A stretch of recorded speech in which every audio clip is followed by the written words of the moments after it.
Hello everyone, welcome to Vidyashree academy. I hope you are doing well. आज हम discuss करने वाले हैं 28 अगस्त का जो रोजगार और निर्माण न्यूज़पेपर है उसके जीएस के कुछ इंपॉर्टेंट क्वेश्चन जो कि एमपीपीएससी एग्जाम जो कि 17 दिसंबर को होने वाला है उसके लिए काफ़ी महत्वपूर्ण है।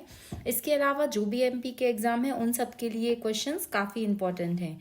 चलिए स्टार्ट करते हैं। आज का जो फर्स्ट क्वेश्चन है वो है, मध्य प्रदेश के किस प्रसिद्ध व्यक्तित्व ने कृष्णायन महाकाव्य की रचना की है। तो यहाँ पर 4 लेखक के नाम दिए गए हैं जिसमें माखनलाल चतुर्वेदी, संत सिंगाजी, द्वारिका प्रसाद मिश्र और आचार्य केशवदास। यहाँ पर जो राइट आंसर होगा वो होगा जो द्वारिका प्रसाद मिश्र हैं उनकी रचना है कृष्णायन महाकाव्य। तो इस क्वेश्चन से हमें क्या पता चल रहा है कि आपसे माखनलाल चतुर्वेदी की रचनाएं भी पूछी जा सकती हैं, संत सिंगाजी की भी पूछी जा सकती हैं और आचार्य केशवदास की भी पूछी जा सकती हैं। आचार्य केशवदास को किस नाम से जाना जाता है? तो इन्हें कठिन काव्य का प्रेत कहा जाता है। और अभी माखन नगर जो कि बबई होशंगाबाद में माखनलाल चतुर्वेदी का जन्म हुआ था, इसलिए वहां का नाम बदल के माखन नगर कर दिया गया है। ये करेंट अफेयर में अभी काफी चर्चा में था, इसलिए ये क्वेश्चन भी आपसे पूछा जा सकता है, इसलिए इसको याद रखना है। सेकंड क्वेश्चन है, निम्नलिखित महीनों में से कौन से महीनों में खजुराहो नृत्य महोत्सव का आयोजन किया जाता है। अब यहाँ पर खजुराहो नृत्य महोत्सव की बात की गई है, तो आपको पता होना चाहिए कि जो खजुराहो में नृत्य महोत्सव का आयोजन है वो जनवरी से फरवरी माह में किया जाता है और ये काफी महत्वपूर्ण उत्सव होता है मध्य प्रदेश के लिए, जिसमें राष्ट्रीय स्तर के कलाकारों का भी पार्टिसिपेशन होता है। तो याद रखिएगा कि खजुराहो नृत्य महोत्सव कब होता है? जनवरी से फरवरी माह में होता है। अब बात खजुराहो की आई है तो आपको पता होना चाहिए कि खजुराहो जो एमपी की यूनेस्को हेरिटेज साइट है उसमें शामिल है। 1986 में खजुराहो को क्या किया गया था? यूनेस्को हेरिटेज साइट में शामिल किया गया था। इसके अलावा हम बात करते हैं तो भीमबेटका की गुफाएं 2003 में और 1989 में सांची को खजुराहो में शामिल किया गया था। ये भी आपको पता होना चाहिए। वो खजुराहो के जो मंदिर हैं वो जैन धर्म से रिलेटेड हैं, हिंदू धर्म से रिलेटेड हैं और उसमें क्या बताया गया है, जो चंदेल वंश के शासकों के द्वारा खजुराहो के मंदिरों का निर्माण कराया गया था। ये क्वेश्चन भी आपसे पूछा जा सकता है। नेक्स्ट क्वेश्चन है कि मध्य प्रदेश के प्राचीन जनपद के संबंध में सही जोड़ी नहीं है। अब यहाँ पर देखिए, अवंती उज्जैन, टुंडीकर दमोह, चेदी निमाड़ और दर्शान विदिशा। यहाँ पर जो राइट आंसर होगा वो क्या होगा? राइट आंसर होगा कि चेदी जो है वो निमाड़ का नाम नहीं है। याद रखिएगा, यहाँ पर सही जोड़ी वाले क्वेश्चन आपसे पूछे जा सकते हैं। तो अवंती उज्जैन ये एकदम सही आंसर है। टुंडीकर दमोह ये भी एकदम सही आंसर है और लेकिन चेदी जो है वो निमाड़ का नाम नहीं है, इसको याद रखना है। तो याद रखिएगा, चेदी जो है वो निमाड़ से रिलेटेड नहीं है। तो चेदी किसका पुराना नाम है ये आप मुझे कमेंट बॉक्स में लिखकर बताएंगे। नेक्स्ट क्वेश्चन है, यहाँ पर भी सही जोड़ी को सुमेलित करना है। नवदा टोली से क्या मिला है? तो यहाँ पर बताना है कि नवदा टोली से ताम्रपाषाण कालीन संस्कृति नवदा टोली के अंतर्गत आती है। एरण बहुत ही महत्वपूर्ण क्वेश्चन है, लास्ट ईयर एग्जाम में पूछे गए क्वेश्चन हैं ये। तो एरण यहाँ से सबसे पहले सती प्रथा के साक्ष्य मिले हैं। त्रिपुरी में क्या हुआ था? तो त्रिपुरी जो है वो सातवाहन और क्षत्रप के सिक्के से रिलेटेड है और जो गुर्जरा है वो अशोक के शिलालेख से रिलेटेड है। तो ये भी आपको पता होना चाहिए। तो आई होप आपको यहाँ से ना केवल ये एमसीक्यूज हैं बल्कि एक एक क्वेश्चन के साथ साथ हमें 4 फैक्ट पता चल रहे हैं। नेक्स्ट क्वेश्चन है कि वैदिक साहित्य में किस संहिता को ब्रह्मदेव भी कहा गया है। यहाँ पर जो राइट आंसर होगा वो होगा अथर्ववेद। अथर्ववेद को क्या कहा गया है? वैदिक साहित्य में किस संहिता को ब्रह्मदेव कहा गया है? तो अथर्वदेव को कहा गया है। यहाँ पर राइट आंसर होगा अथर्वदेव। अथर्ववेद जो है वो 4 वेदों में आता है, जिसमें ऋग्वेद, यजुर्वेद, सामवेद और अथर्ववेद। अगर हम सामवेद की बात करते हैं तो इसमें जो संगीत है उसके बारे में कहाँ पता चलता है? सामवेद के बारे में, सामवेद में इसका वर्णन मिलता है। नेक्स्ट क्वेश्चन है कि वैदिक साहित्य में शब्द पणि से क्या तात्पर्य है। ये क्वेश्चन लास्ट ईयर मतलब जो पिछला 2 साल पहले जो एमपीपीएससी का एग्जाम हुआ था उसमें क्वेश्चन आ चुका है कि पणि से क्या तात्पर्य है। तो पणि यहाँ पर व्यापारी से रिलेटेड है। नेक्स्ट क्वेश्चन है कि दीन ए इलाही अकबर द्वारा किस वर्ष प्रारंभ किया गया। तो दीन ए इलाही, जिसमें सभी धर्मों की अच्छी बातों को अकबर ने अपनाया था, इसको कब लेके आया था? 1582 में। इसको याद रखना है। नेक्स्ट क्वेश्चन है, निम्नलिखित में से कौन सुमेलित नहीं है? क्वेश्चन ध्यान से पढ़ना है और जो नहीं है उसको पहले हमें मार्क करना है। तो चंदेल, नन्नो, कलचुरी, कोक्कल वन, गढ़वाल चंद्रदेव एंड राष्ट्रकूट दंती दुर्ग। तो चंदेल वंश का जो संस्थापक है नन्नो की एकदम सही है, कलचुरी कोक्कल वन ये गलत है, और गढ़वाल चंद्रदेव और राष्ट्रकूट दंती दुर्ग। जो कलचुरी वंश है उसका संबंध कोक्कल प्रथम से नहीं है, याद रखिएगा। यहाँ पर हमें कौन सा सही नहीं है ये बताना था। नेक्स्ट क्वेश्चन है, मोडेरा के सूर्य मंदिर का निर्माण किस शासक के काल में हुआ था? याद रखिएगा, जो मोडेरा है यहाँ पर सूर्य मंदिर है और ये सोलंकी राजाओं के द्वारा निर्मित किया गया था। नेक्स्ट क्वेश्चन है कि उत्तर वैदिक काल में आय व्यय का लेखा जोखा रखने वाले पदाधिकारी को क्या कहा जाता था? यहाँ पर ऑप्शंस में दिया गया है भागदूत, अक्षपाव, संग्रहिता या लेखा लिपिक। याद रखिएगा, आपको ऐसा लग रहा होगा कि लेखा जोखा वाला है तो लेखा लिपिक होगा, बट यहाँ पर राइट आंसर होगा अक्षवाप। नेक्स्ट क्वेश्चन है कि साइमन कमीशन का भारतीयों द्वारा क्यों बहिष्कार किया गया? तो Simon commission, Simon go back, Simon go back का नारा किसने दिया था? तो जो साइमन गो बैक है ये नारा दिया था लाला लाजपत राय ने।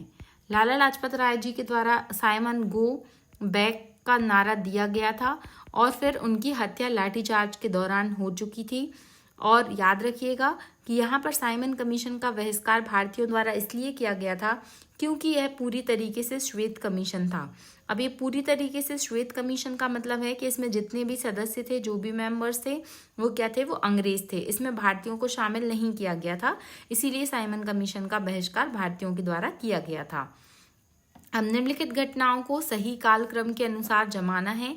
यहाँ पर कि पहले कौन सी घटना होगी, उसके बाद कौन सी घटना होगी। सबसे पहले हम बात करते हैं व्यक्तिगत सत्याग्रह, उसके बाद क्रिप्स प्रस्ताव, फिर सी राजगोपालाचारी जी का फॉर्मूला और फिर लियाकत अली समझौता। तो याद रखिएगा ये सीक्वेंस आपको, ये कब कब हुई थी घटनाएं, ये आप मुझे कमेंट बॉक्स में लिखकर बताएंगे। नेक्स्ट क्वेश्चन है कि मध्य प्रदेश में प्रथम खनिज नीति किस वर्ष घोषित की गई? एमपीपीएससी के अगर आपने लास्ट ईयर के पेपर्स देखे होंगे तो आपको पता होगा, इस तरीके से एक क्वेश्चन जो है वो सन वाला आपसे पूछा जाएगा कि खनिज नीति कब आई, वन नीति कब आई, प्रथम खेल नीति कब आई। तो आपको ये सारी पॉलिसीज का एक अलग से चार्ट बना के इसको याद करना है। तो मध्य प्रदेश में प्रथम खनिज नीति किस वर्ष घोषित की गई? आंसर होगा 1995। याद रखिएगा। जो मध्य प्रदेश में अगर हम बात करते हैं तो मध्य प्रदेश जो है वो हीरा के उत्पादन में नंबर 1 पर आता है। यहाँ पर बालाघाट में मैग्नीज मिलता है। तांबे के प्रोडक्शन में भी काफ़ी अच्छा रैंक है मध्य प्रदेश का। इस तरीके से जो प्रमुख खनिज स्थल हैं उनको भी आपको याद होना चाहिए। और वर्तमान खनिज नीति की बात करते हैं तो 2010 वाली खनिज नीति वर्तमान खनिज नीति में आती है। नेक्स्ट क्वेश्चन है, प्रधानमंत्री ग्राम सड़क योजना के लिए सामान्य क्षेत्र में कितनी जनसंख्या का होना चाहिए? तो याद रखिएगा आंसर होगा 500। अब ये जो पीएम ग्राम सड़क योजना है ये कब आई थी, ये आप मुझे कमेंट बॉक्स में लिखकर बताएंगे। नेक्स्ट क्वेश्चन है कि जलवायु के आधार पे मध्य प्रदेश को कितने भागों में बांटा गया है? तो जलवायु के आधार पे मध्य प्रदेश को 4 भागों में बांटा गया है। ये क्वेश्चन आपको मेंस में 3 मार्कर में भी पूछा जा सकता है, तो इसको आप मैप में जो चारों भाग हैं उनको बता सकते हैं। नेक्स्ट क्वेश्चन है कि सूची 1 को सूची 2 से सम्मिलित करना है। यहाँ पर नेशनल पार्क बताए गए हैं। नंदा देवी चोटियों के बारे में बताई गई है, तो नंदा देवी कहाँ पर आती है? नंदा देवी उत्तराखंड। कंचनजंगा कहाँ मिलेगी? तो कंचनजंगा सिक्किम। मकालू आएगा जम्मू कश्मीर। एंड नंगा पर्वत ये कहाँ पर आएगा? ये आएगा मकालू नेपाल। और इसके बाद में जो राइट आंसर होगा नंगा पर्वत ये आएगा कहाँ पर? जम्मू कश्मीर। तो यहाँ पर आपको याद रखना है, ये सही जोड़ी इस तरीके से आप मिलाएंगे। आंसर होगा 2, 1, 3, 4। निम्नलिखित में से किस स्थान पर करेवा की रचनाएं पाई जाती हैं? करेवा की रचनाएं, करेवा घाटी, यहाँ पर करेवा घाटी के नाम से भी जाना जाता है, ये होगा कश्मीर घाटी। निम्नलिखित में से कौन सा महासागर मलक्का जल डमरू मध्य से जुड़ा हुआ है, तो याद रखिएगा हिंद महासागर और प्रशांत महासागर जो है, जो मलक्का स्ट्रेट है वो हिंद महासागर और प्रशांत महासागर को कनेक्ट करता है। तो इस तरीके से आपको सारे जो स्ट्रेट हैं वो याद कर लेने हैं, क्योंकि वर्ल्ड ज्योग्राफी से प्रीलिम्स में इस पोर्शन से क्वेश्चन पूछा जाता है। निम्नलिखित में से किसकी ओजोन परत की अधिकतम सांद्रता पाई जाती है? तो ये है समताप मंडल। समताप मंडल में जो है वो ओजोन परत की सांद्रता जो है वो सबसे अधिक पाई जाती है। और अगर हम ओजोन क्षेत्र की बात करते हैं तो क्लोरोफ्लोरोकार्बन के इमिशन से क्या है, ओजोन लेयर में डिप्लीशन देखने मिलता है। मध्य प्रदेश नगरपालिका अधिनियम किस वर्ष पारित किया गया? तो मध्य प्रदेश नगरपालिका अधिनियम कब किया गया? 1961 में पारित किया गया। निम्नलिखित में से कौन सा कथन सही नहीं है? तो याद रखिएगा यहाँ पर बताया गया है कि के एम मुंशी संविधान सभा की प्रारूप समिति बनाने वाली समिति के सदस्य थे। ये कथन तो सही है। याद रखिएगा यहाँ पर हम ड्राफ्टिंग कमेटी की बात कर रहे हैं, जो कि डॉक्टर BR अम्बेडकर जी की सदस्यता में, मतलब जो उन्होंने इसको वो इसके चेयरमैन थे, और उसके अलावा 6 सदस्यीय समिति थी। कुल मिला के एक अध्यक्ष और 6 सदस्यीय समिति थी जो कि ड्राफ्टिंग कमेटी थी। सेकंड ऑप्शन दिया गया है कि संविधान सभा के द्वारा भारतीय संविधान को स्वीकार किया गया, तो ये तो एकदम सही है। तीसरा दिया गया है कि बलवंत राय मेहता समिति, जो कि पंचायती राज से रिलेटेड है, 1957 द्वारा पंचायती राज की संस्तुति प्रस्तुत की गई, एकदम राइट है ये भी। और फोर्थ ऑप्शन दिया गया है कि संविधान के अंतर्गत जो मूल अधिकारों का संरक्षक है वो भारत का राष्ट्रपति है। तो क्या ये सही है कि जो फंडामेंटल राइट है उनका जो संरक्षक है वो भारत का राष्ट्रपति है? तो ये जो होगा ये गलत आंसर होगा, क्योंकि जो फंडामेंटल राइट हमें प्रोवाइड किए गए हैं उनका जो अध्यक्ष होता है, मतलब उनका जो संरक्षक होता है वो राष्ट्रपति नहीं है। तो कौन होता है ये आप मुझे कमेंट बॉक्स में लिखकर बताने वाले हैं। आई होप आपको ये क्वेश्चन समझ में आ गया होगा। नेक्स्ट क्वेश्चन है कि जीएसटी के रूप में पेश किया गया तो कौन सा संविधान संशोधन था जो कि जीएसटी के रूप में पेश किया गया? तो यहाँ पर राइट आंसर होगा 101। 101वें संविधान संशोधन के द्वारा जीएसटी को लाया गया था। जीएसटी का जो मॉडल है हमने किस देश की तर्ज पे अपनाया है? तो जीएसटी का मॉडल हमने फ्रांस से अपनाया है। तो जो फ्रांस में जिस प्रकार का जीएसटी है वैसे ही हमारे भारत ने अपनाया है। नेक्स्ट क्वेश्चन है कि ब्लू चिप कंपनी क्या है? तो ब्लू चिप कंपनी ऐसी कंपनीज होती हैं जो कि आर्थिक रूप से बहुत अधिक मजबूत होती हैं। नेक्स्ट क्वेश्चन है कि गांधीवादी अर्थव्यवस्था किस प्रकार पर आधारित है? किस प्रकार की अर्थव्यवस्था है? तो गांधीवादी जो अर्थव्यवस्था है वो न्यास पर आधारित है। विश्व बैंक समूह में शामिल नहीं है, तो याद रखिएगा यहाँ पर अंतर्राष्ट्रीय वित्त निगम, अंतर्राष्ट्रीय विकास परिषद, अंतर्राष्ट्रीय पुनर्निर्माण एवं विकास बैंक, जिसे IBRD के नाम से जाना जाता है।